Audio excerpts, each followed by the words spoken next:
வணக்கம். தினசரி வானிலையும் அதனை சார்ந்த அறிவியலும். இது ஜனவரி 8 மார்கழி 24. வங்கக்கடலில் குறைந்த காற்றழுத்த தாழ்வு பகுதி.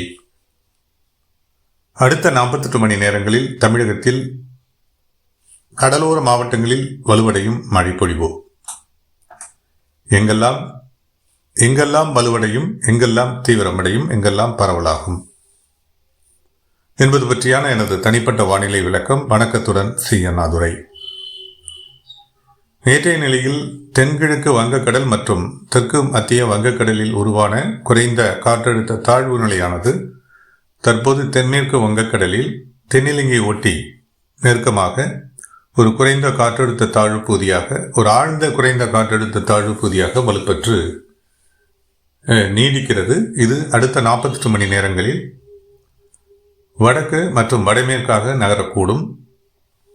அடுத்த 48 மணி நேரங்களுக்குள் இந்த ஆழ்ந்த குறைந்த காற்றழுத்த தாழ்வு பகுதியானது வட இலங்கை ஒட்டியோ அல்லது டெல்டா கடல் பகுதி ஒட்டியோ நகரக்கூடும். மேலும் இது பாக்சல சந்தி மற்றும் மன்னார் வளைகுடா வழி செயலிழக்கவும் வாய்ப்புகள் இருக்கின்றன. நீடிக்கக்கூடிய உயரழுத்தத்தின் தாக்கத்தின் விளைவாக, குளிரலை தாக்கத்தின் விளைவாக இந்த நிகழ்வானது மேலும் வடமேற்கில் நகர வாய்ப்பின்றி வலுவிழந்து தெற்கு தென்மேற்கில் ஒரு குறைவழுத்த நிலையாக நிலநடுக்கோட்டு பகுதி நோக்கி நகர்வதற்கான வாய்ப்புகள் இருக்கின்றன. இந்த சூழலில் இது ஏற்படுத்தக்கூடிய மழை வாய்ப்புகள் என்பது பெரும்பாலும் கடலோர மாவட்டங்கள் மற்றும் கடலோர பகுதிகளுக்கான மழை வாய்ப்புகளாக இருக்கக்கூடும். குறிப்பாக கடலோர டெல்டா மாவட்டங்கள், திருவாரூர், நாகப்பட்டினம், மயிலாடுதுறை, காரைக்கால் பகுதிகள், இந்த மாவட்டங்கள் மற்றும் கடலூர் மற்றும் பாண்டிச்சேரி பகுதிகளிலும் இந்த சுழல் சற்றே வலுவான மழைப்பொழிவு வாய்ப்புகளை ஏற்படுத்தக்கூடும். மேலும் இது வடகடலோர மாவட்டங்களிலும் ஆங்காங்கே மழை வாய்ப்புகளை ஏற்படுத்தலாம். சென்னை, திருவள்ளூர், காஞ்சிபுரம், செங்கல்பட்டு, விழுப்புரம் இந்த மாவட்டங்கள் வரை கூட பரவலான மழைப்பொழிவிற்கு வாய்ப்புகள் இருக்கின்றன. அதேபோல அரியலூர், தஞ்சாவூர் இந்த மாவட்டங்களிலும் ஆங்காங்கே மழைப்பொழிவிற்கான வாய்ப்புகள் ஏற்படக்கூடும். பாக்சல சந்தி மற்றும் மன்னார் வளைகுடா நோக்கி இந்த சுழற்சியானது வலுவிழந்து நகரக்கூடிய வாய்ப்புகள் இருக்கும் நிலையில் புதுக்கோட்டை மற்றும் ராமநாதபுரம் இந்த மாவட்டங்கள், தூத்துக்குடி இந்த மாவட்டங்களினுடைய கடலோர பகுதிகளிலும்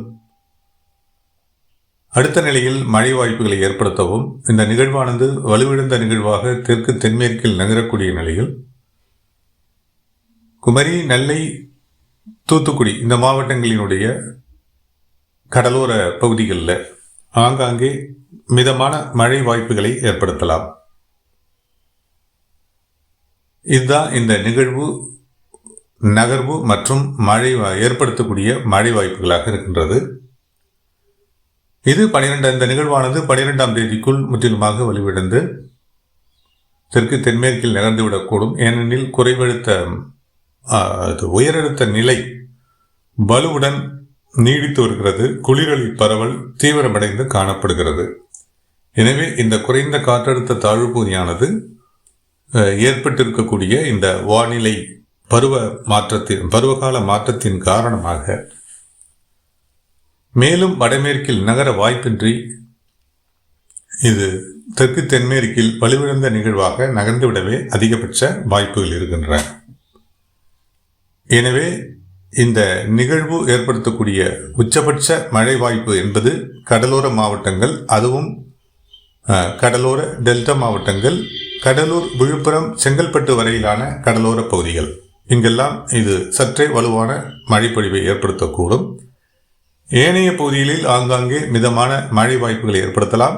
ஒரு சில மத்திய மாவட்டங்களிலும் ஒரு சில நேரங்களில், அதாவது பிற்பகல் மற்றும் பிற்பகலுக்கு பிந்தைய நேரங்களில், அதாவது இந்த நிகழ்வு நெருங்கி வரக்கூடிய நாட்களில், டெல்டா கடல் பகுதி நெருங்கி வரக்கூடிய நாட்களில் பிற்பகல் மற்றும் அதற்கு பிந்தைய நிலையில் கிழக்கு தென்கிழக்கு காற்று உள்நுழையக்கூடிய வாய்ப்புகள் ஏற்படலாம். எங்கெல்லாம் திருச்சிராப்பள்ளி, புதுக்கோட்டை மாவட்டத்தினுடைய உள்பகுதிகள், அதே போல ராமநாதபுரம் மாவட்டத்தினுடைய உள்பகுதிகளுக்கு வாய்ப்புகள் ஏற்படுத்தலாம். அத்தகைய நிலையில் அங்கும் ஆங்காங்கே மிதமான மழை பொழிவிற்கு வாய்ப்புகள் ஏற்படலாம்.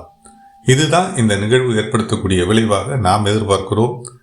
எனினும் நிகழ்வு பற்றிய மற்றும் ஒரு விளக்கத்துடன் மீண்டும் இணைகிறேன்.